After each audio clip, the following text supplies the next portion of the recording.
మాట్లాడేది మిట్టపల్లి సురేందర్ గారేనా? నేనే సార్. నమస్కారం. ఏమండి నేను ఇప్పుడు మాట్లాడొచ్చా? మీకు పర్వాలేదా? మీ సార్ మాట్లాడొచ్చండి. నా పేరు విజయేంద్ర ప్రసాద్ అండి. నేను సినిమాలకు కథలు రాస్తుంటా. నేను సినిమాలకు దర్శకత్వం వహిస్తుంటా, నిర్మాణంలో చేస్తుంటా. మీరు నాకంటే వయసులో పెద్దవారా చిన్నవారా నాకు తెలియదు. నేను సార్ మీకు 2 చేతులెత్తి నమస్కరిస్తున్నా. మీరు కాల్ చేయడం ఏంటి? నన్ను సమయం అడగడం ఏంటి సార్? నా జన్మధన్యం అదృష్టవంతులు. చెప్పండి సార్, నేను మీకు ఏం చెప్పాలి సార్? నేనేం చేయాలి చెప్పండి సార్ అన్న.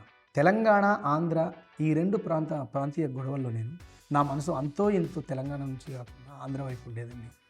మీ పాట విన్న తర్వాత మా కుటుంబం అంతా ఇక్కడికి వచ్చినప్పుడు మమ్మల్ని హక్కులో చేర్చుకొని మాకు జీవితం ఇచ్చింది తెలంగాణ తల్లి కదా. ఈ విముక్తి పోరాటంలో నేను అంతో ఎంతో ఉంటే నాకు ఈ జీవితాన్ని ప్రసాదించిన తెలంగాణ తల్లి వైపు ఉన్నాను కదా. నేను ఎందుకు ఆంధ్ర వైపు ప్రవర్తించిన? నేను ఎందుకు వెళ్ళాలి? నేను ఈ తల్లి రుణం తీర్చుకోవాలి కదా, ఏమో పక్షాన నిలబడాలి కదా. మీరు అమ్మ గురించి, మట్టి గురించి రాసిన ఆ పాట విన్న తర్వాత నా మనసులో ఎక్కడో నాకు ఆ ఫీలింగ్ బలంగా తగిలిందండి. గట్టి అది మీతోని కాల్ చేసి మాట్లాడి మిమ్మల్ని స్వయంగా కలవాలనుకున్నా. నేను అందుబాటులో ఉంటే కలుద్దాం అనుకున్నా. మీతోని కలిసి చెప్పాలనిపించింది నాకు బాధ. నేను ఇంతకాలం తప్పు చేసిన అనిపించింది. మీ పాట విన్న తర్వాత నేను తెలంగాణ బిడ్డగా నా మనసు నేను అంగీకరించాను. మిట్టపల్లి సురేందర్ నమస్తే అండి. నమస్తే అండి. నా పేరు ధీరజ్, M9 న్యూస్ నుంచి. తెలుసు అన్న. సో మిమ్మల్ని మీరు మీరు రాసిన పాటల గురించో వీటన్నిటికంటే కూడా తెలంగాణ సాహిత్యం గురించి మీ నుంచి తెలుసుకుందాం అనుకుంటున్నాను నేను. అన్న ఎందుకంటే తెలంగాణ తెలుగు అని సపరేట్ చేయట్లేదు, కానీ తెలుగులో సాహిత్యవేత్తలు వేరు, సాహిత్యకారులు వేరు అని నమ్మే మనిషిని నేను. సో అలాగే సాహిత్యకారుల్లో ఆఖరితరం మీరే. అమ్మో నేను అదే అందుకే లాస్ట్ చిన్నది. అదే చిన్నవారు గట్ల లాస్ట్ అంటున్నా. ఇంకా మీ తర్వాత ఎవరైనా వస్తారేమో, పుట్టుకొస్తారేమో తెలియదు, కానీ కాకపోతే నాకు ప్రస్తుతానికి కనిపిస్తున్న ఆఖరి తరం అయితే మీదే. అన్న సో మీరు చెప్పండి, ఇప్పుడు తెలంగాణ సాహిత్యం అనేది పుట్టుక ఎప్పుడు? అమ్మో దానికి కొలమానం లేదు అన్న. ఈరోజు పుట్టింది, ఈ టైంలో పుట్టింది అని చెప్పడానికి లేదు. పుట్టుకతోనే 2 పుట్టిండ్రు. ఒకటి ధీరజ్ అన్న, ఒకటి సురేందర్. అవి అట్లనే పెరుగుతూ వస్తున్నాయి. మన సంతతి అట్లా వస్తూనే ఉన్నది, సంస్కృతి అట్లా వస్తూనే ఉన్నది, భాష అట్లా వస్తూనే ఉన్నది, అలవాట్లు అట్లా వస్తూనే ఉన్నాయి. కానీ ఒక సంస్కృతి అనేది, ఇప్పుడు తెలంగాణ సంస్కృతి అనేది అంటాం. సో దానికంటూ ఒక మైలురాయి ఉంటుంది. ఓకే, ఫలానా చోట ఇది మొదలైంది, లేదంటే ఫలానా దీనికి వ్యక్తులు దీనికి ఒక ప్రాణం పోసారు అన్నట్లుగా. అలా చెప్పండి. లేదు అన్న, అలా లేదా అసలు?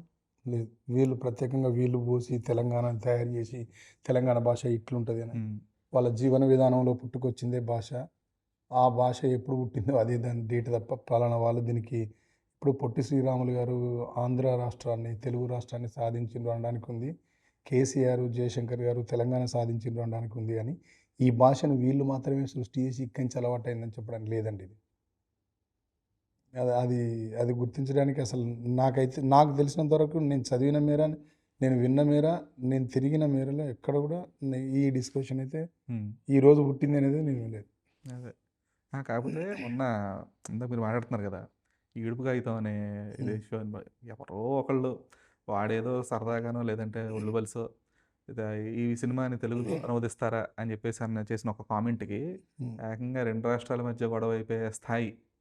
దాన్ని పొలిటిసైజ్ చేశారా లేదంటే గొడవలాగా చూడలేదన్న. లేదు, మీరు చూడలేదు, కానీ జరిగింది. పొలిటికల్ ఫీల్ కోసం వాడుతున్నారా తెలియదు, కానీ గొడవ జరిగింది అంటే ఎప్పుడు అంటే మనుషులుగా మీరు, నేను, మన ఇద్దరం కొట్టుకుంటే గొడవ ఉన్నాయి. సోషల్ మీడియా అనేది ఫేక్. దాన్ని ఒక డిస్కషన్ కింద కన్సిడర్ చేయడమే వేస్ట్. ఆ కామెంట్ పెట్టినవాడు ఇప్పుడు ఒక అద్భుతమైన ప్లే, ఒక 6 బాళ్ళకు 6 సిక్స్లు కొట్టిన అనుకోండి, 6 బంతుల్లో 6 సిక్సర్లు పడ్డాయి అంటే ఆ సూర్యవంశి అబ్బాయి పేరు వైభవ్ సూర్యవంశి. అబ్బాయిని ఎక్కడికో ఆకాశానికి ఎత్తేస్తారు. ఆ పిల్లవాడు ఒకవేళ ఏదో చిన్న కన్ఫ్యూజ్ అయ్యి అవుట్ అయిన అనుకోండి, ఆ బూతుల్లో కూడా ఆకాశానికి ఎత్తేస్తారు అన్న కూడా. ఆ మెంటాలిటీనే నేను ఒప్పుకోను. ఫస్ట్ అద్భుతం చేసిన వాడు ఒకసారి చేయొచ్చు, ఒకసారి చేయలేకపోవచ్చు. ఆ పిల్లగాన్ని సోషల్ మీడియాలో పొగుడుతున్న వాళ్ళు వ్యతిరేకిస్తున్నారు. నేను పొగడతని ఆ వ్యతిరేకతని ఈక్వల్గానే చూస్తా. అంటే వాళ్ళు ఎవరిని కూడా లెక్కలకు తీసుకోరాదు. కొందరు పెడతారు జెన్యున్గా కామెంట్స్, పెడతారు. ఆ కామెంట్ పెట్టిన వాళ్ళల్లో కూడా కోపంతో పెట్టేవాళ్ళు ఉంటారు, ప్రేమతో పెట్టేవాళ్ళు ఉంటారు, దాంట్లో ఇట్లా పనికి మళ్ళీ చేసేవాళ్ళు కూడా ఉంటారు. దాన్ని నేను ఏమనుకున్నా అంటే, వీడెవడో ఈ కామెంట్ చేసి తెలంగాణ ప్రాంతంలో ప్రాచుర్యంలో ఉన్నటువంటి అత్యంత విశ్వసనీయమైనటువంటి ఒక మాటని, అత్యంత ప్రామాణికంగా భావించే ఒక మాటని సమాజానికి పరిచయం చేసిండు. ఇప్పుడు మంచి చేసిండ్రా అనుకున్నా. సుకుమార్ సార్ లాంటి, బన్నీవాస్ సార్ లాంటి పెద్దవాళ్ళు దాన్ని యాక్సెప్ట్ చేసి తీసుకెళ్ళి పెట్టడం వల్ల తెలుగు సమాజానికి ఒక మాట తెలిసింది. మంచిదే. వాడెవడో ఏదో మాట్లాడిండు, పిచ్చి కూతలు కూర్చున్నాడు అంటే వాని స్థాయి అది. మనం దాన్ని ఏం చేస్తాం? అది నిజం కూడా కాదు, మళ్ళీ గుర్తుపెట్టుకోండి. అంతే. ఆ పోస్ట్ పెట్టినోడు ఎవడైతున్నాడో, అలాంటి కామెంట్లు, నెగిటివ్ కామెంట్లు చేస్తున్న వాళ్ళు ఎవరైతున్నారో వాళ్ళకి ఐపీ అడ్రస్ ఉండదు, ఫేక్ అకౌంట్లు ఉంటాయి అవి. అవన్నీ చెక్ చేస్తూనే ఉంటాను నేను. ఇప్పుడు ఓకే. అంతెందుకు ధీరజ్ అన్న, అమ్మ పాడే జోల పాట అని నా ఛానల్లో పాట ఉంటుంది. మీకెవరు స్ట్రైక్ అయ్యారు?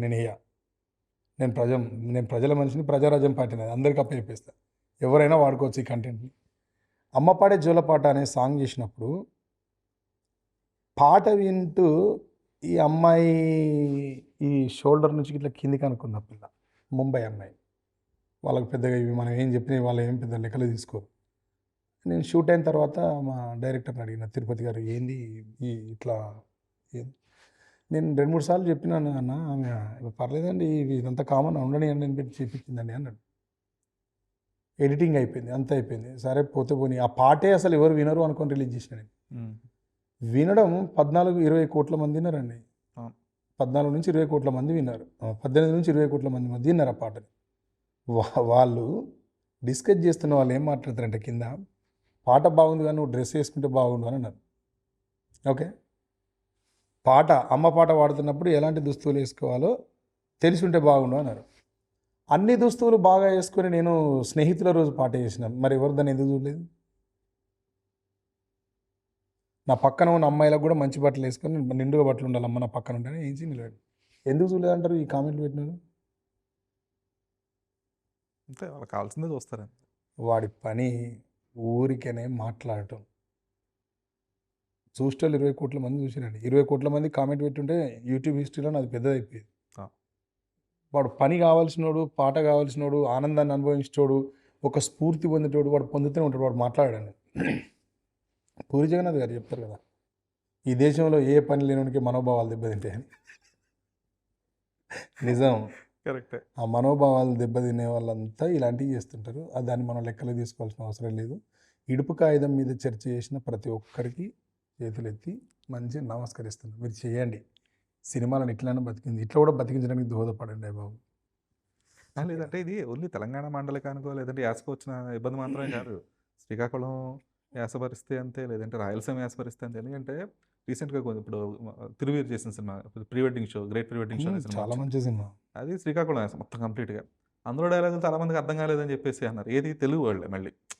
అలాగే ఇప్పుడు అరవింద సమేత సినిమా ఉంటుంది, అందులో మొత్తం సేమ్ యాస. అందులో చాలా స్పెసిఫిక్గా మాండలికం పట్టుకున్నారు త్రివిక్రమ్ గారు. అది కూడా చాలామంది కొంతమంది కంప్లైంట్లు, అరే అదేంటి దాని వర్డ్, పుష్ప కూడా అండి. పుష్ప చిత్తూరు యాస.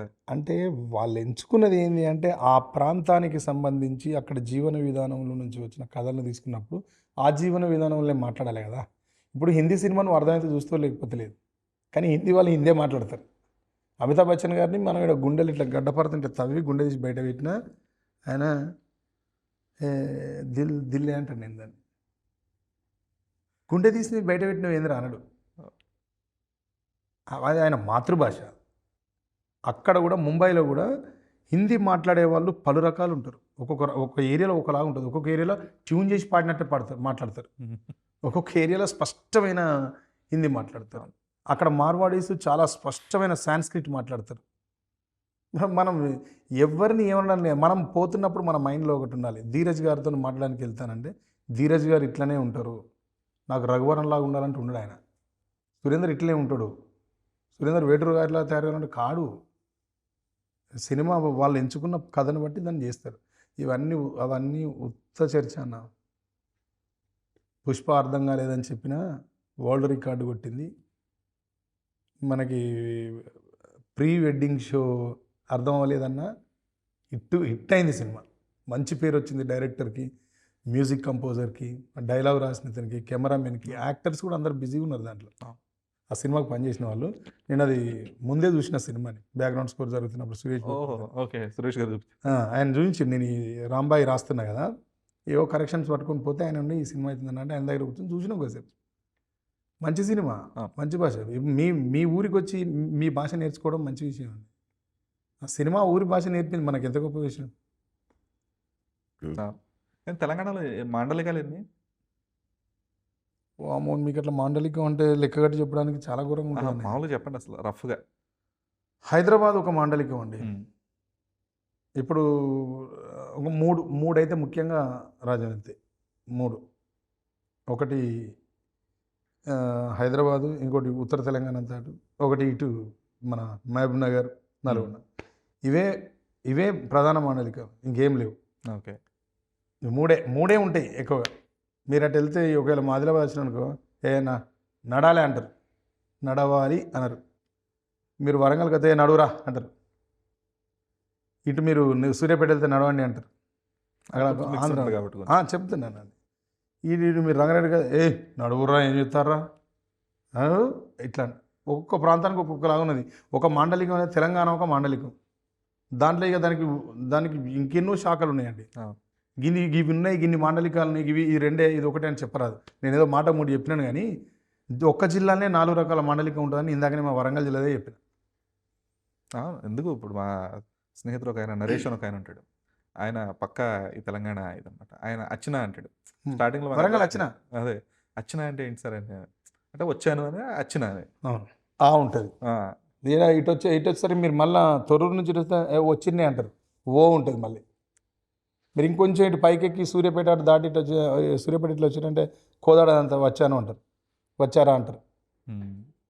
కానీ ఈ సాహిత్యం అనేది మీరు ఇంకా మహబూబ్నగర్ పోతే మీకు పిచ్చెక్కిపోద్ది. మీరు ఒకవేళ నేను ధీరజ్ వచ్చినా అని అడిగిన అనుకుంటే ఎవరైనా వచ్చలేడు అంటాడు. వచ్చిలేడు అని చెప్తారు, రాలేదు అన్నాడు. వచ్చి ఇక్కడ లేడు అనే విషయాన్ని చెప్తాడు ఆయన. అది వచ్చిలేడు. మనకు మహబూబ్ నగర్లో కొన్ని ఏరియాలలో కేరళ, కర్ణాటక, కన్నడ మిక్స్ ఉంటుంది. వాళ్ళు సహజంగానే కన్నడ మాట్లాడతారు. వాళ్ళు మనం ఇక్కడ బార్డర్ స్టేట్స్లో ఉండేవాళ్ళు నానా అంటాము. మన వాళ్ళు కొంచెం ఒక 40 years బ్యాక్ అయ్యా అనేది వాళ్ళు అప్ప అంటారు. అక్కడ అలా మర్చిపోయి అప్ప అమ్మ ఇట్లా మాట్లాడుతూనే ఉంటారు. అవి నడుస్తూ ఉంటాయి. అట్లా కొన్ని వస్తాయి. ఇటువైపు వెళ్తే మీరు ఆదిలాబాద్ వైపు వెళ్తే హిందీ ఉంటుంది, మరాఠీ ఉంటుంది. తెలంగాణ వాళ్ళే వాళ్ళు ఫస్ట్ మా వాళ్ళంటే మేమే పరిచయం అవుతాం వాళ్ళతో. వాళ్ళ కట్టుబాట్లు, వాళ్ళు పెట్టుకునే ఆ స్త్రీలు పెట్టుకుని ఇంత పొడుగు బొట్టు, కట్టుకునే చీరలు పల్చగా అవన్నీ అదో విధంగా ఉంటుంది. అక్కడ ఉన్న వాళ్ళు టోపీ పెట్టుకుంటారు, నెహ్రూ క్యాప్ లాంటివి. ఆ తర్వాత వాళ్ళు కుర్తీస్ వేసుకుంటారు. అదో కల్చర్ ఉంటుంది. కానీ మాల్మా వస్తే నిజామాబాద్కి వస్తే నిజామాబాద్లో కూడా డిఫరెంట్గా ఉంటుంది. నిజామాబాద్లో కూడా అసలు అదొక విచిత్రమైన భాష ఉంటుంది. నిజామాబాద్లో 7 అనండి, మీరు అనండి 7. మా వాళ్ళు అక్కడ 7 అంటారు. 7 ఓకే. అది అక్కడ వాళ్ళ రోజువారీ భాష, వాళ్ళు మాట్లాడుకునే భాష, వాళ్ళ జీవన విధానంలో ఇదే భాష యూజ్ చేస్తారు. అట్లా అయితే ఒక్కటన్నీ చెప్పరాదు. తెలంగాణ ఒక మాండలికం అంతే. అందులో మళ్ళీ భిన్నమైనవి చాలా ఉన్నాయి. ఇక చాలా ఉన్నాయి. అదే చెప్తాను, చాలా ఉన్నాయని చెప్పడానికే మీకు ఇప్పటికి ఇన్ని చెప్పినాను. ఇటు వెళ్తే ఊత పదం ఒరక్కు అంటారు, ఒరక్కు అంటారు, ఒరక్కు ఓరిని అక్క అనేదని ఒరక్కు అనే కడిగి పట్టుకొచ్చారు. ఓకే. ఇంకొంచెం ముందు అంటే ఇట్లా కరీంనగర్ మామూలుగా దేహే తీరా అంటారు. నువ్వు ఎంతనే చెప్పే విషయం, ఇంత పొడుగు విషయం. సురేందర్ నేను తుపాకి పట్టి కాల్చి వచ్చినా అంటే వాడు నమ్మలేదు అనుకో, నేను నమ్మను రా అంటారు. మీరు నేను నమ్మను రా, నువ్వు అంత చేయలేవురా అంటారు. మామూలు సింపుల్ ఒకటి దేహ తీరా అంటారు కరీంనగర్. సింపుల్ అది. అంటే దాని అర్థం నువ్వు చేయలేదు లేరా అని అర్థం. అంత పొడుగు మాటని దేహ అంటారు. హైదరాబాద్లో కూడా నువ్వు అన్నీ చెప్పిన తర్వాత విని, మీరు సికింద్రాబాద్కి అట్లా వెళ్ళినట్టయితే నువ్వు అన్నీ చెప్పేటి విని, మీరు ఎంత అతిశయోక్తి చెప్పినా విని అంటారు. అంతే. ఆ చిన్న సౌండే మనకి సమాధానం అవతలోనికి. అవునా అన్నట్టు, కాదు అన్నట్టు, నువ్వు చేయలేదు లేరా అన్నట్టు, చేసినవు తీరా అన్నట్టు, ఇన్ని ఉంటే అలా. కానీ ఈ తెలంగాణ మాండలికంలోనో లేదంటే తెలుగు భాషలోనో ఉర్దూ ప్రభావం అనేది ఎంతవరకు ఉంటుంది? ఉర్దూ అనేది మాకు ఇక్కడ నిజాములు పరిపాలించినటువంటి ఉర్దూ ప్రభావం చాలా ఉంటుంది. ఉర్దూ మా కేసీఆర్ గారు ఎంత బాగా మాట్లాడతారు, విన్నారు కదా, ఎంత బాగా చెప్తారు సార్. ఇక్కడ భాషలో హిందీ, ఉర్దూ అనేది ఇన్బిల్ట్ ఉందండి, జీన్స్లోనే ఉంది. అది లాంగ్వేజ్ జీన్స్లోనే ఉంది అది. దాంట్లో ఇంకా ఏం మనం మాట్లాడుకోవడానికి చర్చించడానికి ఏం లేదు అక్కడ. లేదంటే ఈ ప్రభావం అనేది బాగా కనిపిస్తుంది ఉర్దూ బాగుంటుంది. ప్రభావం అందుకని. అవును. అండ్ ఈ అంటే తెలంగాణ సాహిత్యం అనేది అంటే దీనికి ఎక్కడ మొదలైంది అని అడగను కానీ తెలంగాణ సాహిత్యానికి అంటే పుస్తకాల్లో నేను చదవడం అనేది చాలా అరుదు. ఆ మాండలికాన్ని ప్రింట్ చేసి దాన్ని ఒక లిపిగా చూడడం అనేది నేను చాలా అరుదు. ఇంకోటి కూడా ఉంది ధీరజ్ గారిది. ఉమ్. తెలంగాణలో మాట్లాడుతున్న మాండలికాన్ని అచ్చు అయితే ఫస్ట్ చదవలేము, తొందరగా అర్థం కాదు. అలవాటైన వాళ్ళు అయితే అలవోకగా చదువుకుని బట్ ఉన్నాయా అలాగా? ఉన్నాయి పుస్తకాలు ఉన్నాయి. పుస్తకాలు ఉన్నాయి. పుస్తకాలు ఈ మధ్య వచ్చినాయి. ఈ మధ్య వచ్చినాయి. ఈ 10 ఏళ్లలో 15 ఏళ్లలో 15 ఏళ్ళంట సారీ ఈ 24 ఏళ్లలో వచ్చినాయి. తెలంగాణ ఉద్యమం స్టార్ట్ అయినప్పటి నుంచి ముద్రితమైనవి చాలా. అంతకుముందైతే లేవు.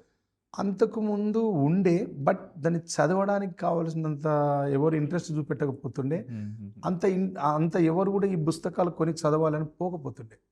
ఇప్పుడైతే 25 ఏళ్ళ నుంచి ఉన్నాయండి. 25 ఏళ్ళ నుంచి అద్భుతమైన పుస్తకాలు వచ్చినాయి, అద్భుతమైన లైబ్రరీ వచ్చింది, అద్భుతమైన రచనలు వచ్చినాయి, మంచి రచయితలు వచ్చిండ్రు. పాత రచయితలు పెద్ద రచయితలు కూడా వాళ్ళ గతానికి కూడా తిరిగి పదును పెట్టారు. ఇప్పుడు ఒకవేళ నేనే ఈ మాండలికం మీద అభిమానంతోనో లేదంటే భాష మీద అభిమానంతో నేర్చుకోవాలనుకుంటున్నాను, మీరు సజెస్ట్ చేయాలంటే ఎలాంటి బుక్స్, ఏ బుక్స్ సజెస్ట్ చేస్తారు? హైదరాబాద్లో మాతో మాట్లాడండి చాలు, తర్వాత ఏ పుస్తకమైనా చదవండి. ఈ పుస్తకం చదివితే భాష వస్తుందని వస్తుందని కాదు, అర్థం చేసుకోవడం కోసం. తెలంగాణ భాష అనేది భాష మీకు తెలంగాణ భాషలో అంతో ఎంతో ప్రావీణ్యం సంపాదించాలి. ఈ భాషలో ఉన్న పదాల మర్మాన్ని తెలుసుకోవాలి. దాని ప్రయోగాన్ని ఎట్లా చేస్తారు, ఎట్లా ఈ భాషలకి ఈ మాటలు వచ్చి కూర్చున్నాయి, తెలంగాణ భాషలో ఉర్దూ ఎట్లా వచ్చింది, తెలంగాణ భాష ఎట్లా నిర్మాణం అయింది అనేది తెలుసుకోవాలంటే మీకు తెలంగాణ భాష పట్ల కొంత సాధికారత సంపాదించాలి చదివి. అంటే నలిమెల భాస్కర్ గారు అని ఉంటారు. నలిమెల భాస్కర్ గారు కరీంనగర్. తెలంగాణ భాషను కేసీఆర్ మాట్లాడుతున్న ప్రసంగాలలో ప్రజలు ఎంత ఉత్తేజితంగా అనిపిస్తుందో ప్రజలకు వింటున్నప్పుడు మనకైనా, సార్ పుస్తకం చదివితే భాష పట్ల అంత జ్ఞానం వస్తుంది, అంత పట్టు వస్తుందండి. నలిమెల భాస్కర్ గారి పుస్తకాలు చదవండి. ఓకే, ఒక్క పుస్తకం కాదు, ఆయన పుస్తకాలు అన్నీ చదవండి. ఆయన ఏ పుస్తకం కూడా ఇంత మోయలేనంత ముద్దులు నేడు. మనం చిన్నపిల్లలు ముద్దు పెట్టుకున్నంత అందంగా ఉంటాయి, ఇంత చిన్నగా ఉంటాయి. 100 పేజీలు నాన్ టైల్ లాగానే ఉంటుంది, రైట్, నాన్ డీటెయిల్ లాగానే ఉంటుంది, చిన్న ఉంటాయి పుస్తకాలు, చాలా ఇన్ఫర్మేషన్ ఉంటుంది దాంట్లో. అవి చదవండి సార్. సరే, అయితే ఇప్పుడు తెలంగాణ యాస దాని యొక్క పరిమాణం అనేది తెలుగు సినిమాల వరకు చెప్పాలంటే, ఇది వరకు నేను కూడా తెలుగు సినిమా రెగ్యులర్గా ఒక జనరిక్ ఆడియన్స్గా చూస్తున్నంత వరకు తెలంగాణ యాస అనేది కుదిరితే ఒక కామెడీ యాక్టర్స్కో లేదంటే ఒక విలని ఇది వాటికి మాత్రమే ఉండేది. బట్ ఇది గత 15 ఏళ్లలో మార్పు వచ్చింది ఖచ్చితంగా. తెలంగాణ వచ్చిన తర్వాత చెప్పాలంటే డి సినిమా దగ్గర నుంచి చేంజ్ అయిపోయింది. అదే శ్రీహరి గారు బట్ అది కూడా అక్కడ కూడా అదొక హీరోయిక్గా ఉండదు కదా, అది కూడా కామికల్ వేలోనే చూపించారు. అది కూడా అందులో కూడా డి సినిమాలో కూడా అది అక్కడి నుంచి భాష కొంచెం మార్పు వచ్చిందంట. అవును, మార్పు వచ్చింది. సో తర్వాత ఎప్పుడైతే సినిమా అంటే తెలంగాణ ప్రధానంగా యాస ప్రధానంగా సినిమాలు రావడం అనేది మొదలైంది, చూస్తున్నాము. ఈ జైబోలి తెలంగాణ నుంచి కూడా అవన్నీ అంతకుముందు కూడా ఆర్నరమూర్తి గారు వీళ్ళందరూ కూడా తీశారు. కాకపోతే వాటికి ప్రజాదరణ కొంచెం తక్కువగా ఉండేది. అంటే అందరికీ వెళ్ళేది కాదనమాట. దానికంటూ ఒక వర్గం ప్రేక్షకులు ఉండేవారు, వాళ్ళు మాత్రమే చూసేవారు. బట్ ఇది ఇప్పుడు ఒక తెలంగాణ యాస అనేది కూడా ఒక న్యూట్రల్ యాస లాగా, ఓకే ఇది కూడా అందరం చూడగలం, అందరం చూస్తాం, ఇది ఒక కామికల్ లేదంటే ఒక విలని ఇది మాత్రమే కాదు, ఒక హీరోయిక్ ఇది కూడా అని చెప్పేసి తీసుకొచ్చింది కదా. సో ఆ సాహిత్యపరంగా కూడా తక్కువగా చూడడం అనేది ఉండేది అంతకుముందు. మీరు ఒక సాహిత్యకారుడిగా చెప్పండి. అంటే తెలంగాణ సాహిత్యం అనేది అప్పుడు గుర్తింపు లేనిది, తెలంగాణ కథ అప్పుడు సినిమాకు అవసరం లేనిది, తెలంగాణ నుంచి అగ్ర నటులు లేరు, తెలంగాణ నుండి అగ్ర నిర్మాతలు లేరు, తెలంగాణ నుంచి అగ్ర దర్శకులతో పాటు ఏ రంగంలో కూడా, సినిమా రంగంలో మీరు ఏ శాఖకు పోయినా శాఖలో నిపుణులు లేరు. కాబట్టి ఇక్కడ మనం గౌరవాన్ని ఆశించాల్సిన అవసరం లేదు, అక్కడ గుర్తించలేదు అని కూడా అనుకోవాల్సిన అవసరం లేదు. ఇప్పుడు మీకు ఎట్లా చెప్పాలండి, మనం ఇద్దరం అమెరికాకి వెళ్ళాం, రష్యా నుంచి, కొరియా నుంచి, పాకిస్తాన్ నుంచి, ఆ తర్వాత ఇంకో లండన్ నుంచి, ఇటలీ నుంచి, ఈ అన్ని దేశాల నుంచి వచ్చిందనుకుందాం. రైస్ ఉండి మిగతా ఐటమ్స్ అన్నీ పెట్టిందనుకుందాం. ఒక దగ్గర మటను, చికెను, ఒక దగ్గర గల్ఫ్ ఫుడ్డు, ఇంకొక దగ్గర ఇండియన్ స్టైలు, ఒక దగ్గర లండన్ స్టైలు, ఒక దగ్గర యూరప్ స్టైలు. ఇట్లా మనం అందరం ఎక్కడికి వెళ్తామండి? అమ్మ దగ్గరికి వెళ్తాం. మన ఇద్దరం 100% రైస్ దగ్గరికి వెళ్తాం. ఎందుకు? మనం తిరిగి పెరిగింది రైస్ కాబట్టి రైస్ దగ్గరికి వెళ్ళి తింటాం.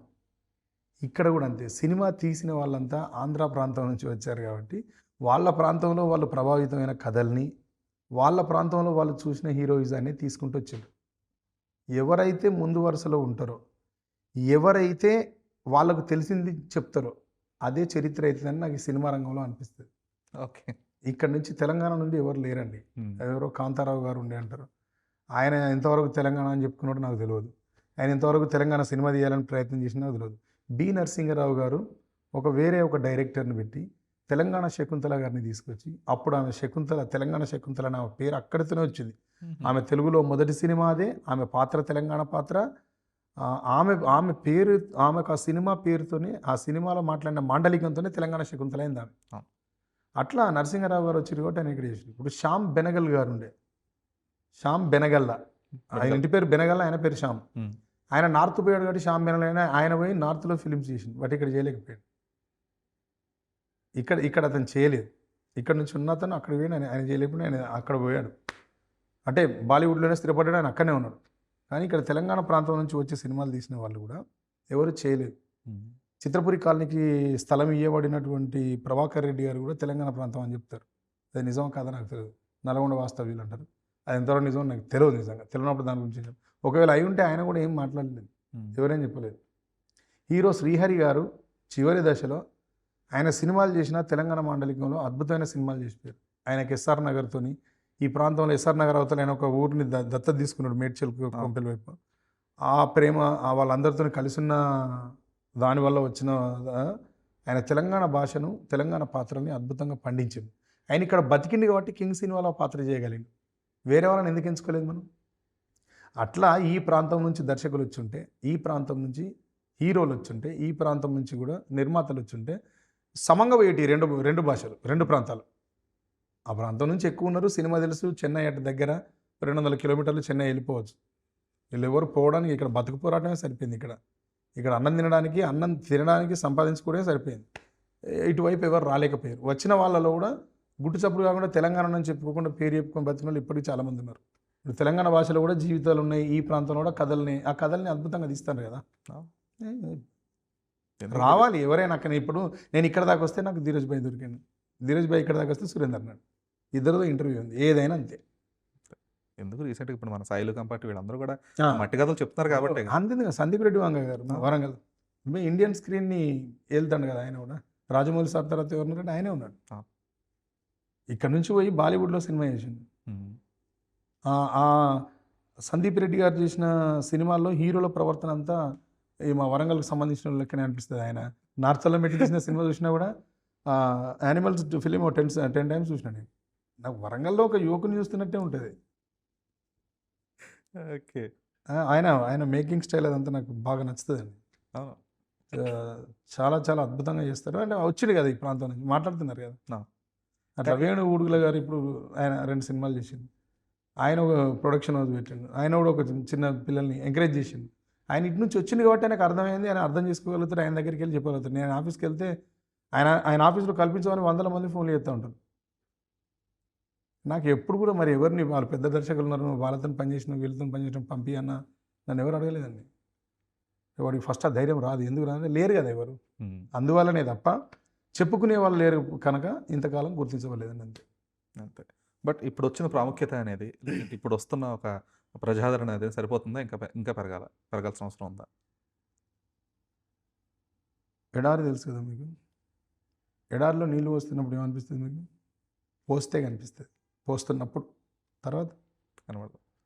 ప్రేక్షకుడి దాహం కూడా అలాంటిదే. నువ్వు తెలంగాణుడివా, ఆంధ్రుడివా, రాయలసీముడివా, తమిళనాడుడివా, ఇప్పుడున్న ప్రేక్షకుని నాలెడ్జ్కి ప్రాంతం లేదు, ప్రాంతీయత లేదు. నువ్వు అద్భుతం చూపించు. మంజుమల్ బాయ్స్ మీరు తీసారా, నేను తీసిన? మన రాయలసీమ తెలుగులో అది లేదు. తెలుగులో అస్సామీ సినిమాలు చూస్తారు, గుజరాతీ సినిమాలు చూస్తారు, అన్నీ చూస్తారు.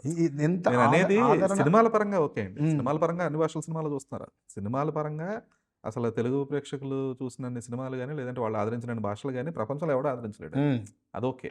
కాపోతే ఒక మాండలికంగానో, ఒక భాషగానో, ఒక యాసగానో ఇప్పుడు వస్తున్న తెలంగాణకు ఉన్న ప్రాముఖ్యత అనేది ఇప్పుడు ఇక్కడున్న ప్రస్తుత పరిస్థితుల్లో అది సరిపోతుందనుకుంటున్నారా? ఆ జీవన విధానాన్ని ప్రేక్షకుల్లోకి తీసుకెళ్ళడం కోసం, లేదంటే ఆ ప్రేక్షకులకి అది అర్థం అవ్వడానికి ఇది సరిపోద్దనుకుంటున్నారా? ఇంకా దాన్ని పెంచాల్సిన అవసరం ఉందా? అది. ఆ భాషకు జీవితం ఎంత ఉందో దాని ఆదరణ కూడా అంతే ఉండాలని కోరుకుంటాను నేను. అది ఎగ్జాక్ట్‌లీ. అది ఏ ప్రాంతమైనా కానీ అని రాయలసీమ ప్రాంతం నుంచి ఎంత జీవితం ఉందో అక్కడి కథకు అంతటి ప్రాముఖ్యత దక్కాలి, అంతటి గౌరవం దక్కాలి, అంతటి ఆదరణ దక్కాలి, అంత గుర్తింపు రావాలి. ఏది అయితే తెలుగు ప్రాంతం ఉందో తెలుగు ప్రాంతం నుంచి కూడా అంతే గౌరవం దక్కాలి. తెలంగాణ ప్రాంతం కూడా దానికి ఎంత నేపథ్యం ఉందో అంత నేపథ్యానికి గుర్తింపు వస్తూనే ఉండాలి. ఎప్పుడు వస్తూనే ఉండాలి, ఇంకా వస్తూనే ఉండాలి. ఇంకా పెరగాలి. ఏదైనా కానీ గుర్తింపుకి ఎంత నోచుకుంటే అంత ప్రగతి సాధిస్తూ ఉంటుంది కదా, అంత డెవలప్మెంట్ జరుగుతూ ఉంటుంది కదా, ఎంతోమంది పుట్టుకొస్తూ ఉంటారు కదా, ఎంతో చైతన్యం వస్తుంది, ఎంతో మార్పు వస్తుంది, జీవితం ఏర్పడుతుంది కదా. ఇంకా మంచి ఆదరణ దక్కాలన్నా, ఇంకా ఇప్పుడు మన ఇద్దరం మాట్లాడుకుంటున్నటువంటి ఇంటర్వ్యూ ఇంకా జీవితంలో ఎప్పుడు ఉండదు మళ్ళీ, అంత అంత దక్కాలి, అంత దక్కాలి. నేను ఆవిడ మాట్లాడినా మనోడే కదా, వరంగల్ అంటే కానీ అది చెప్తాను కదా అనాలి. ఏ శ్రీకాకుళం పిల్లవాడు కదా అట్లా అట్లా మనోడేనే కానీ అది కానీ నేను కూడా పనిచేసి పెట్టినాను. ఎవడన్నా కొత్తోడు వస్తే చెప్పడానికి మనం ప్రాంతాలు చెప్పుకోవాలి కానీ మన భాష మనకు అర్థం కావాలి అందరిది, మనం తెలుగు వాళ్ళుగా. నార్త్ వాళ్ళు నువ్వు వాడు ఆ స్టేట్ మాట్లాడుతాను రా, వీడు ఈ స్టేట్ నుంచి ఎవడు చీటింగ్ చేసుకోండి, మనమే గిచ్చి సౌండ్ అరే నువ్వు ఏంద్రా నువ్వు ఆంధ్రాలో అరుస్తాను ఇట్లా తొడగట్టి గిచ్చి అరే ఏంద్రా ఏమరు నువ్వు తెలంగాణలో అరుస్తాను ఇంతే. మళ్ళీ ఇంకోటి కూడా చూడండి మీరు, ఈ డిస్క్రిమినేషన్ కూడా ఆంధ్ర తెలంగాణ వాళ్ళ మధ్యలో ఉంటుంది కానీ మన రాయలసీమ వాళ్ళ మధ్యలో ఏమై ఉండొచ్చు. ఇది కూడా ప్రాంతీయ పరంగా విద్వేషాలే ఉండవు. అది ఎవరో ఒకళ్ళిద్దరు నేను ఏమంటాను ఏమై ఉండొచ్చు అంటున్నా, వాళ్ళు ఉండరు చర్చల, రాయలసీమ ఉండదు చర్చల, ఈ రెండు ప్రాంతాలే ఉంటాయి అంతే. అటు సైడ్ సోషల్ మీడియా లేదేమో. ఏదైనా కానివ్వండి, నేను అంటున్నది ఎందుకో ఈ రెండు ప్రాంతాలే కొట్టుకుంటాయి, ఆ ప్రాంతం కొట్టుకోదు. ఆ ప్రాంతం జరిగి నేను మూను మీరు ఊరు. సో అదే నాకు నాకు ఇంకా అందరికీ గుర్తుండడం కోసం మీ ద్వారా చెప్తే వెళ్తానని చెప్తున్నా. మనం ఎల్లలు లేని కుటుంబం అండి తెలుగు అనేది. ఇటు ఆదిలాబాద్ నుంచి అటు శ్రీకాకుళం దాకా ఎల్లలు లేని కుటుంబం మనది. దాంట్లో నాకు ఒక పెద్ద మనిషి, నేను ఒక పాట రాస్తే పాట విని నాకు కాల్ చేసి నన్ను అప్రిషియేట్ చేసిన విధానం నా జీవితంలో మర్చిపోను. నేను సూర్యాపేట దుశ్శర్ల సత్యనారాయణ గారు అని ఉంటారు, ఆయన ఆశ్రమానికి పోతున్నా. ఆయన ఏదో ప్రకృతి వనం ఉంటుంది పెద్దది, ఒక 90 ఎకరాలు. ఉట్టిగానే ఆయన దగ్గరికి వెళ్ళి ఏదో ఆయన చేసిన జలసాధన సమితి గురించి చర్చించడం వినడం, ఆయన చాలా పెద్ద మనిషి గురువుగా భావిస్తాం. ఆయన దగ్గరికి వెళ్ళి కూర్చోడానికి పోతున్నా 2011, 12, 13 మధ్యకాలంలో, 13లో అనుకోండి. నాదొక పాట రిలీజ్ అయింది. నాకు ఒక ఫోన్ వచ్చిందండి పోతుంటే. నేను ఫోన్ ఎత్తితే ఆయన అవతల నుంచి హలో అంటాడు, ఒక పెద్ద మనిషి, కొంచెం బొంగురు గొంతు మాట్లాడుతూ ఉంటాడు. మాట్లాడేది మిట్టపల్లి సురేందర్ గారేనా? నేనే సార్, నమస్కారం అండి. ఏమండి నేను ఇప్పుడు మాట్లాడొచ్చా, మీకు పర్వాలేదా? మీకు మాట్లాడొచ్చండి. నా పేరు విజేంద్ర ప్రసాద్ అండి, నేను సినిమాలకు కథలు రాస్తుంటా, నేను సినిమాలకు దర్శకత్వం వహిస్తుంటా, నిర్మాణంలో చేస్తుంటా. నేను మీతోని ఒక 5 నిమిషాలు మాట్లాడాలి. మీరు నాకంటే వయసులో పెద్దవారా చిన్నవారా నాకు తెలియదు అని. నేను 2 చేతులు ఎత్తి ఫోన్లోనే, సార్ మీకు 2 చేతులు ఎత్తి నమస్కరిస్తున్నా, మీరు కాల్ చేయడం ఏంటి, నన్ను సమయం అడగడం ఏంటి సార్, నా జన్మధన్యం అదృష్టవంతుని, చెప్పండి సార్ నేను మీకు ఏం చెప్పాలి సార్ అన్న, నేను ఏం చేయాలి చెప్పండి సార్ అన్న. మీరు చేసేది ఏం లేదండి, నేను ఒక పాట విన్నాను, ఆ పాట విన్నప్పటి నుంచి నేను మీ నంబర్ కోసం ప్రయత్నం చేస్తే నాకు మీ నంబర్ ఇచ్చారండి. నా దగ్గర పనిచేసే మాటల రచయిత మీ నంబర్ ఇచ్చింది. ఆ పాట విన్న తర్వాత నాకు నేనుగా ఒక ఆలోచనకు వచ్చి ఆ పాట విన్న తర్వాత మీతో మాట్లాడాలనుకున్నా. మీతో మాట్లాడకపోతే నాకు మనశ్శాంతి లేదండి, నాకు నిద్ర కూడా పట్టేలాగా లేదు, నా తప్పును ఒప్పుకోవాలనిపించింది అన్నాడు. నాకు ఇప్పుడు రోమాంచితం అవుతుంది ఆయన మాట్లాడిన మాటలు. ఎంత సహృదయం చూడండి ఆయనది. ఆయన అన్నాడు, నేను చెప్పేస్తాను మీకు అని. చెప్పండి సార్ అని పట్టుకో. మాది గోపాదాల రేవండి. నేను అక్కడి నుంచి పుట్ట చేత పట్టుకొని ఈ హైదరాబాద్కు వచ్చినప్పుడు ఈ తెలంగాణ తల్లి నన్ను అక్కున చేర్చుకొని నాకు ఇంతటి జీవితాన్ని ప్రసాదించింది. తెలంగాణ, ఆంధ్ర ఈ రెండు ప్రాంతీయ గొడవల్లో నా మనసు అంతో ఎంతో తెలంగాణ నుంచి కాకుండా ఆంధ్ర వైపు ఉండేదండి. మీ పాట విన్న తర్వాత నాకు అనిపించింది, నేను వచ్చినప్పుడు ఖాళీ చేతులతో నేను వచ్చినప్పుడు, మా కుటుంబం అంతా ఇక్కడికి వచ్చినప్పుడు మమ్మల్ని హక్కులో చేర్చుకొని మాకు జీవితం ఇచ్చింది తెలంగాణ తల్లి కదా. ఈ విముక్తి పోరాటంలో నేను అంతో ఇంతో ఉంటే నాకు ఈ జీవితాన్ని ప్రసాదించిన తెలంగాణ తల్లి వైపు ఉండాలి కదా. నేను ఎందుకు ఆంధ్ర వైపు ప్రవర్తించిన, నేను ఎందుకు వెళ్ళాలి, నేను ఈ తల్లి రుణం తీర్చుకోవాలి కదా, ఏమో పక్షాన నిలబడాలి కదా. మీరు అమ్మ గురించి, మట్టి గురించి రాసిన ఆ పాట విన్న తర్వాత నా మనసులో ఎక్కడనో నాకు ఆ ఫీలింగ్ బలంగా తగిలిందండి. గట్టి అది మీతోని కాల్ చేసి మాట్లాడి మిమ్మల్ని స్వయంగా కలవాలనుకున్నా, మీరు అందుబాటులో ఉంటే కలుద్దాం అనుకున్నా, మీతోని కలిసి చెప్పాలనిపించింది నాకు ఈ బాధ. నేను ఇంతకాలం తప్పు చేసినా అనిపించింది. మీ పాట విన్న తర్వాత నేను తెలంగాణ బిడ్డగా నా మనసు నేను అంగీకరించుకున్నాను. ఏం పాట ఎందుకు? నన్ను గన్న తల్లి నా జన్మభూమి, నిన్ను మించి దైవం మాకున్నదేమి, తాత తండ్రుల నుండి మము కాచే తల్లి, నీ రుణము ఎట్లా తీర్చుకోనే నేల తల్లి. తల్లి నీ పాలదారలే రేగడిలో పారే నీరై, నీ గుండెల గదిలో గనులే తరతరాల తరగని సిరులై, జనని జనని జనని జై తెలంగాణ, నీ వంటి తల్లి లేదే జగతిలోన, కంటి పాపల్లోన మా ఇంటి పేసి, నీ ఒంటి మీద పొంగే నవధాన్య రాసి, అందాల అడవుల నిలయం నీవేలే అక్షరాలయం, కరుణామయి మేరీ కోవెల, భాగ్యనగరమే గుండెకాయల, కాలోజీ కవితలమవుతాం, ఐలమ్మ అడుగులమవుతాం, దాశరథి పద్యాలవుతాం, పోతనలు భావాలవుతాం. జనని జనని జనని జై తెలంగాణ, నీ వంటి తల్లి లేదే జగతిలోన, శిలలో నా సప్త స్వరాగం, సిగలో త్రివేణి సంగమం. అప్పుడు రాసిన పాట, ఆ పాట విని నాకు కాల్ చేసి చెప్పిండు. ఈ పాటకి ఆయన సంతోషపడి, ఆయన బాధపడి, ఆయన మనోభావాల్ని నాతో పంచుకోవాలని ఆ ఫోన్ కాల్ మొదలైన రోజు నుంచి నా పాట ఏదైనా మంచిది వస్తే విని డెఫినెట్గా మళ్ళీ నాకు కాల్ చేస్తారండి. ఒక సంవత్సరం నేను బతుకమ్మ పాట రాసిన 2019లో. నేను ఆస్ట్రేలియా పోయే క్రమంలో నాకు దాన్ని అంతా ఫైనల్ మిక్సింగ్ అదంతా చేసే దగ్గర కూర్చునే టైం లేక వేరే వాళ్ళకి అప్పైపు వెళ్ళిపోయినా. వాళ్ళు ఏదో కొంచెం దాన్ని అటు ఇటుగా రికార్డ్ చేసి పోగొట్టి రిలీజ్ చేసిండ్రు. ఆ పాట ఎవరు పట్టించుకోరనుకొని నేను పోస్ట్ కూడా పెట్టలేదు. ఆ పాట విని నాకు కాల్ చేసి సార్ ఏడుస్తా ఫోన్ చేసిండు. ఆయన ఏడ్చిండు, నేను ఏడ్చిన. ఆయన నాకు ఫోన్ చేసి ఎక్స్ప్లెయిన్ చేస్తే, ఒక ఊర్లో ఒక తల్లి, మా ఊర్లో జరిగింది, మా ఇంటికి ఎదురుగా మా చిన్ననాన్నమ్మ ఉంటుంది, మా చిన్ననాన్నమ్మ బిడ్డ కొత్త పెళ్లి చేశారు. ఆ అత్తమ్మ మామ ఈ సంవత్సరం దసరా పండుగకి ఇంటికి వస్తారు. ఈ నాన్నమ్మ దగ్గర ఆ పెళ్లి చేసిన ఖర్చే డబ్బులు కట్టలేదు. బిడ్డ వస్తుంది దసరాకు పండుగకి బట్టలు కొనాలి. సంక్రాంతికి మీరు ఎట్లా ఫీల్ అవుతారో దసరా మీ దగ్గర ఇక్కడ అట్లా ఫీల్ అవుతారు. దసరా పండుగకి, బతుకమ్మ పండుగకి బిడ్డకు బట్టలు పెట్టాలి, అల్లుడికి బట్టలు పెట్టాలి.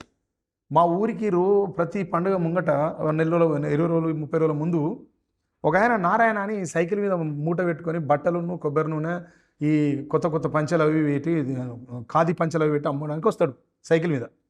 ఆయన ఊరందరికీ ఉద్దర పెట్టి ఇచ్చిపోతాడు. ఎవరు డబ్బులు కడితే వాళ్ళు తిరిగి ఇస్తూ ఉంటాడు. ఈ నానమ్మ పెళ్ళి అప్పుడు అప్పు చేసింది, అంతకుముందు కూడా కొంచెం చిన్న అప్పు ఉన్నది. ఆయన వచ్చి ఇంటి ముందు ఆగిండు. మా నాన్న కోసం ఆయిల్ నూనె పట్టుకొచ్చింది, కొబ్బరి నూనె పట్టుకొచ్చింది. మా నాన్నకు మసాజ్ చేస్తాను తీసుకొచ్చి, నరసాబ నూనె చేసిన నూనె. ఆ నానమ్మ లోపల నుంచి బయటకు వచ్చి, నారాయణ నా బిడ్డకు సీరిచ్చిపోరాదే, ఈ సంవత్సరం నాకు అల్లుడు బిడ్డ ఇద్దరు అని అడుగుతుంది. అడిగితే అంకుల్ అనేది నేను వింటాను. మా నాన్న స్నానం చేస్తాను, మా నాన్న వింటాను, నేను మెట్ల కడ కూర్చున్నా, నేను వింటాను, మా అమ్మ వింటుంది, నేను పాలు పోస్తాను. నేను ఏమంటుంది నానమ్మ అంటే, నాకు నా బిడ్డకి ఇస్తాయి పండుగ బట్టలు ఇచ్చిపోయాయి, సీర జాకెట్ ఇచ్చిపోయాయి, మాలనుకో పంచి అంటే, ఇగో కనకక్క, నువ్వు పోయిన సంవత్సరం ఈ పైసల్ని, ఆ పైసలు కట్టు, నీకు మళ్ళీ నేను కొత్త అప్పు పెడతా అని చెప్తాను. ఆమె ఏం చేస్తుంది, ఎంత కట్టాలని అంటే, అప్పుడు 160-200 రూపాయలకు అప్పు. అది చెప్పి నేను వచ్చే వారం వస్తా అక్క నువ్వు చేసి పెట్టు అని చెప్తాడు. ఆయన వెళ్ళిపోతాడు. నెక్స్ట్ వీక్ కూడా ఆ అంకుల్ అట్లనే సేమ్ వస్తాడు. ఈ నాన్నమ్మ ఇట్లనే అడుగుతుంది. 50 రూపాయలు చేతిలో పట్టుకుని అన్న 50 రూపాయలు నేను తీసుకొని నాకు బట్టలు ఇచ్చిపోయాను అడుగుతుంది. నమ్మరు ధీరజ్ గారు, అసలు కళ్ళలో నిలుస్తాయి సంఘటన నాకు గుర్తొచ్చిన ప్రతిసారి. ఆయనకు అమ్మ అంటే ప్రేమే, కానీ అతను అప్పు బేరీ చేయలేడు. ఆయనకు కూడా ఊరంతా అప్పులే, ఎవరు ఇయ్యరు. ఇచ్చిందంతా చదురుమురితోనే అతను కూడా బతకాలి.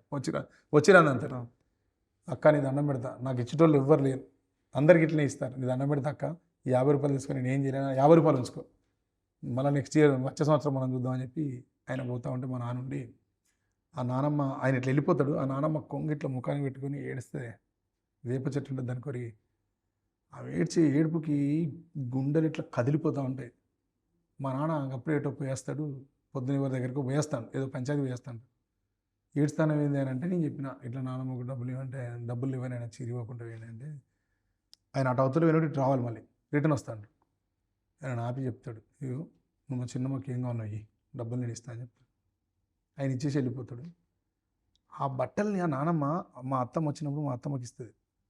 మా అత్తమ్మ చీర కట్టుకొని బతుకమ్మ పట్టుకొని పోతా అంటే ఆ గడప కాడ నిలబడి అత్తమ్మ వెళ్ళిపోతా అంటే ఎక్కడి నిలబడి చూసుకుంటా బురదం అంటే అప్పుడు రోడ్డు మాకు తవ్వలేవు, కాలినడక అది. మా ఇల్లు ఊరికి చివర దూరంగా కట్టాడు మా నాన్న కావాలని, ఏం ఉండదు చుట్టాను. మా తాత కూడా అట్లనే కట్టుకున్నాడు. ఆ అత్తమ్మ నడిచిపోతా ఉంటే ఆ నానమ్మ ఏడుస్తూ ఉంటుంది. ఆ సీన్ గుర్తొచ్చి బతుకమ్మ పాట రాసినప్పుడు పాత అప్పును గట్టి కొత్త అప్పు పెట్టి కన్న తల్లి కొన్న పట్టు చీర కట్టుకొని బిడ్డ బతుకమ్మ ఆడిన తల్లి కన్నులు చెమ్మగిల్లు వేళ ఆడరావే చెల్లెలా బతుకమ్మ ఈ ఏడు పాడరావే బతుకమ్మ పాటల్ని నాడు అని రాసిన. ఏడ్చిండి ఆయన, కళ్ళు చెమ్మగిల్లుడు కాదు సురేందర్, నాకు ఏడుపు వస్తుంది. మిట్టపల్లి గారు ఎంత బాగా రాశారు మీరు ఫోన్ చేసి. అద్భుతం సార్. లేదు అందుకనే ఇలాంటి కొన్ని ఎప్పుడైనా వచ్చినప్పుడే తెలుస్తాయి. మనసున్న వాళ్ళకు ప్రాంతం లేదండి అంతే. కానీ నా గురువు ఆంధ్ర శాకమూరి రవీందర్ గారు అని నా గురువు ఆంధ్రప్రదేశ్ అండి. అదే కదా అందులో ఏది లేదు, అందరం ఎప్పుడూ పోయింది. ఆడెవడో ఇడుపుగాదం సినిమా కోసం ఇంత రచయిత వెళ్తాం వాళ్ళు మంచి దాని గురించి అది పక్కన పెట్టేస్తే, బట్ మీరు మీ సాహిత్యంతో ఇలాగే అంటే మీరు ఏదో గొప్ప సేవ చేస్తారని అన్నాం, కాకపోతే ఆ భాషను వ్యాపింపజేస్తున్నారు. సో కొంచెం అలాగే చేయండి. మారేమల్లంటే మరెన్నో గీతాలు వస్తాయి, మరెన్నో సినిమాలు వస్తాయి, మరెన్నో పాటలు వస్తాయి. ఇవన్నిటితో కూడా మీరు తెలంగాణ మాండలికాన్ని ఇంకాస్త దగ్గర చేయండి, ఇంకాస్త సుపరిచితం చేయండి, అందరికీ తెలియజేయండి. మీ అందరి సహకారం అన్న చేస్తే నాతోనైంది. తప్పకుండా. థ్యాంక్ యూ అండి, ధన్యవాదాలు.